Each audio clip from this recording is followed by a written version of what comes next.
Olá, eu sou a Raquel de Sá, analista de macroeconomia da XP Investimentos, e esse é mais um Economia em Destaque, aquele seu resumo semanal preferido em que eu te conto tudo o que aconteceu na semana e o que esperar para a semana que vem, claro, em economia. Hoje, gravando aqui diretamente de Washington, brincadeira, aqui na XP Investimentos.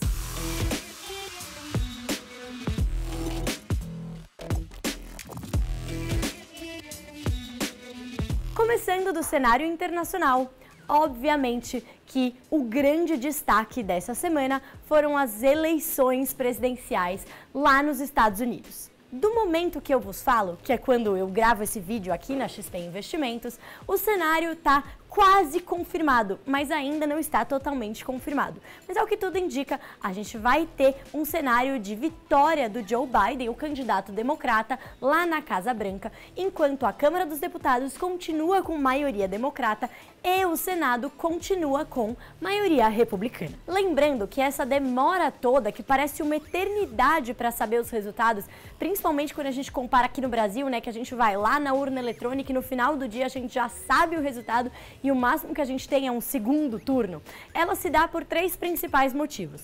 O primeiro é porque lá nos Estados Unidos as eleições ainda se dão por papel, então de fato as pessoas vão lá na urna, elas escrevem quem elas votam e elas depositam o seu voto. E isso invariavelmente demora mais para contabilizar do que a urna eletrônica que a gente tem aqui no Brasil.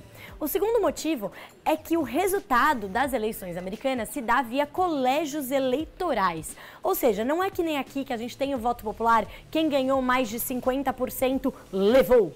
Lá o sistema é diferente, é um sistema via colégios eleitorais em que um candidato para sair vitorioso tem que atingir o número mágico de 270 delegados para conseguir chegar lá na Casa Branca. Lembrando que o número de delegados é proporcional ao tamanho de cada estado, que é medido lá pelo censo dos Estados Unidos. E o terceiro motivo é porque esse ano, especialmente, a gente teve um grande número de votos por correio. Lá nos Estados Unidos sempre foi permitido o voto por correio, inclusive muita gente começa a votar até antes da data ali, que é sempre a primeira terça-feira de novembro, e os votos vão sendo contabilizados. Só que esse ano, por causa da pandemia, a gente teve muito mais gente votando pelo correio.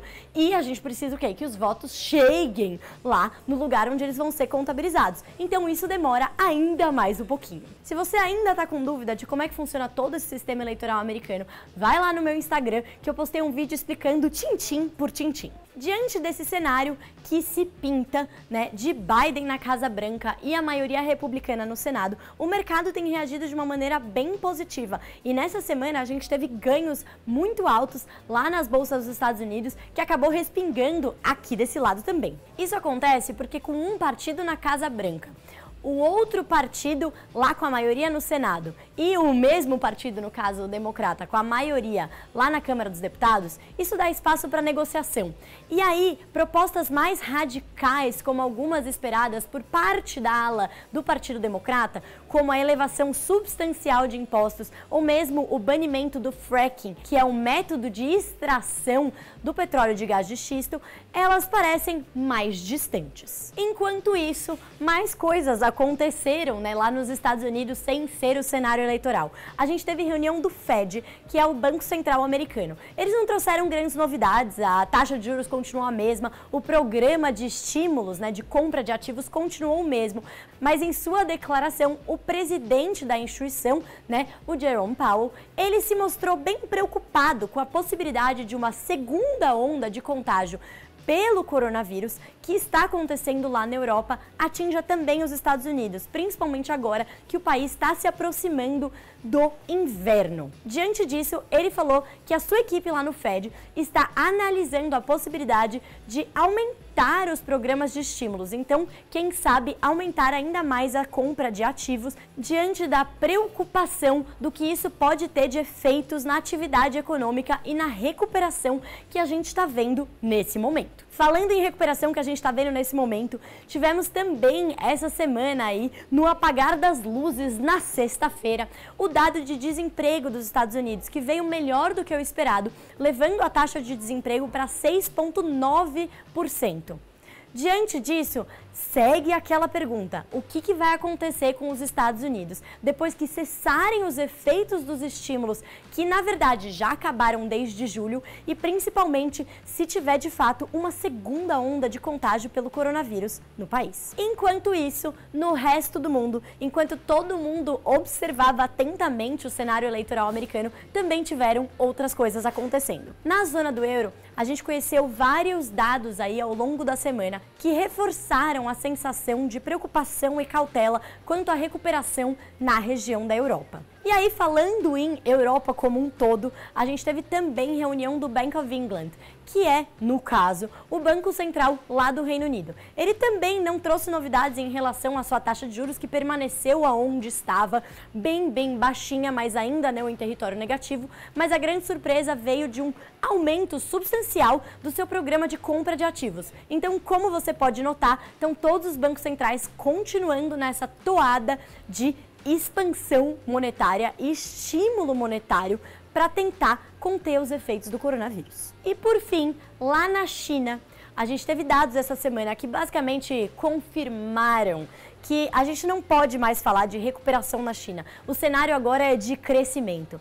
Os dados mostram que tanto o setor industrial quanto o setor de serviços, que era o que existia uma maior preocupação, porque ele voltou mais lentamente, já mostram um território positivo. E o importante é que isso está vindo tanto de uma demanda externa via exportações, quanto da própria demanda interna. Então, aquela preocupação de que podia ser que as pessoas não saíssem de casa, não voltassem à vida normal e a consumir o que elas consumiam, está começando a passar, começando lá pela China. Portanto, ao que tudo indica, a China volta ao volante de motorzinho do mundo. Indo agora para o cenário doméstico. O primeiro destaque, basicamente em ordem cronológica, foi a ata do Copom. E o que o Copom trouxe de novidade na sua ata?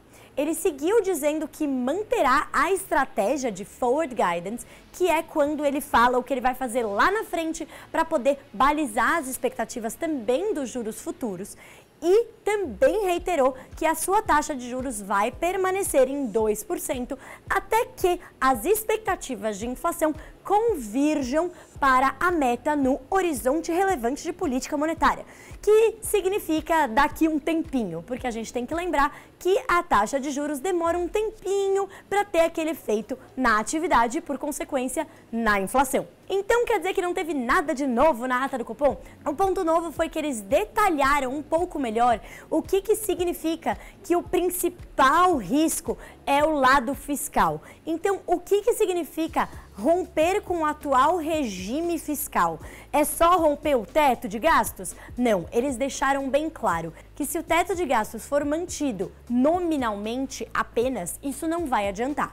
Que o que importa é a trajetória da dívida pública. Ou seja, nenhuma ideia mirabolante, uma contabilidade criativa ou qualquer coisa que deixe o teto ali, mas na verdade ele está cheio de goteira, eles não vão aceitar. E se isso acontecer, eles talvez tenham que acabar com essa história de forward guidance e subir a taxa de juros antes do antecipado.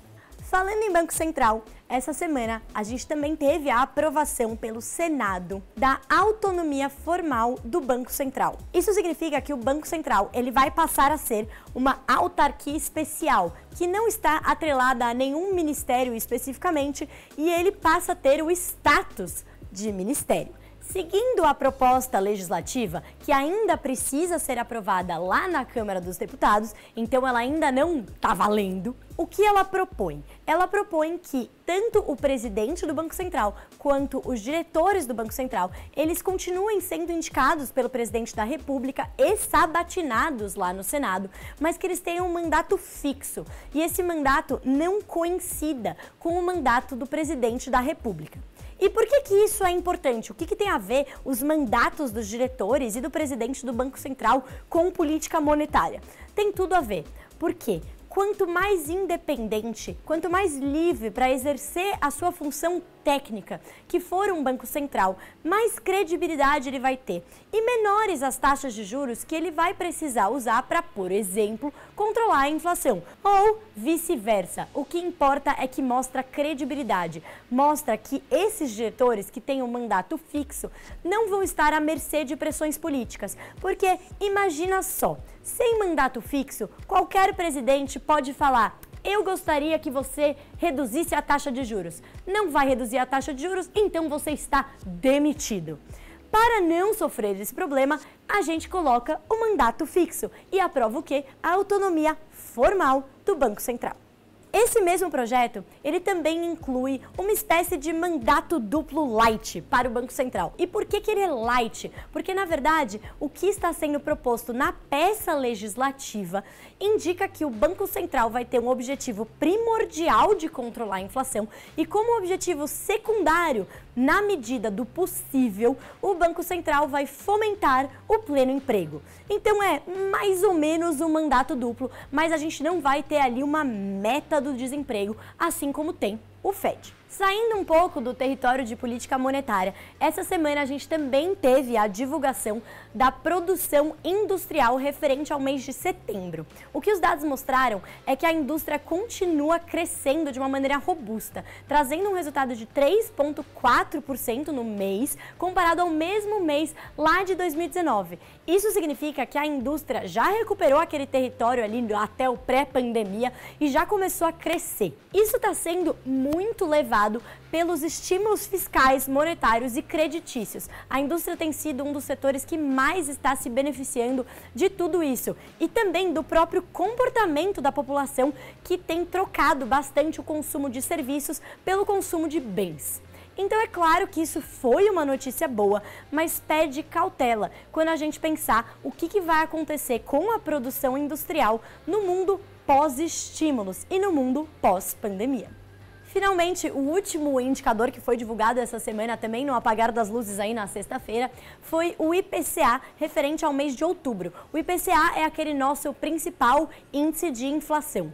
Ele trouxe um avanço de 0,86% no mês, o que levou a inflação acumulada em 12 meses, que é normalmente aquela que a gente mais ouve, para 3,92%. Lembrando que a nossa meta é 4%, ou seja, a gente continua levemente abaixo da meta, mas a gente ainda está num território ali na meta. Em suma, a inflação deve continuar sendo pressionada nos próximos meses por esses movimentos que a gente vê muito como fruto da pandemia. O desequilíbrio entre oferta e demanda tocando tanto insumos industriais quanto os próprios alimentos, a alta do dólar, a altíssima que a gente está vendo, um movimento de muita alta aí nas commodities no mercado internacional, além de fenômenos climáticos. De qualquer maneira, o principal risco para a inflação e para desancorar as expectativas de inflação continua sendo muito mais o risco fiscal, como trouxe o Banco Central lá na sua ata, do que todos esses movimentos que tanto o Banco Central como a gente aqui na XP vê como temporário. O grande problema é se uma coisa acabar contaminando a outra. Mas, de qualquer maneira, por hora, a gente mantém a nossa projeção de Selic em 2% até o meio do ano que vem, quando ela vai começar a ser gradualmente elevada para terminar o ano em 3%. Finalmente, então, vamos ao que esperar para a semana que vem. No cenário internacional, certamente vão continuar as discussões do cenário eleitoral, porque mesmo com o resultado, sobre o número de delegados que já está se aproximando de uma confirmação nesse momento em que eu termino esse vídeo, bem provavelmente a gente vai ter aí uma judicialização do resultado. Ou seja, como eu mencionei, o Donald Trump provavelmente vai recorrer e pedir recontagem de votos em alguns estados que podem ou não aceitar esse pedido. Já no cenário doméstico, teremos alguns dados importantes que vão completar aquele cenário que começou com a produção industrial no mês de setembro. Além de tudo isso, como cerejinha do bolo, vamos ter o resultado do IBCBR, que é o Índice de Atividade Econômica medido pelo Banco Central. Ele é muitas vezes referido como uma prévia do PIB, mas ele não é uma prévia do PIB, porque o PIB é medido pela metodologia do IBGE, enquanto o IBCBR é a metodologia do Banco Central. Mas, de qualquer maneira, ele é um ótimo indicador antecedente, uma sinalização para onde está indo a atividade econômica. É isso, gente. Esse foi mais um Economia em Destaque, aquele seu resumo semanal preferido. E como você gosta muito do nosso quadro, curte aqui esse vídeo, assine o nosso canal, me siga lá no Instagram, siga a XP Investimentos no Instagram e eu te vejo na semana que vem em mais um Economia em Destaque.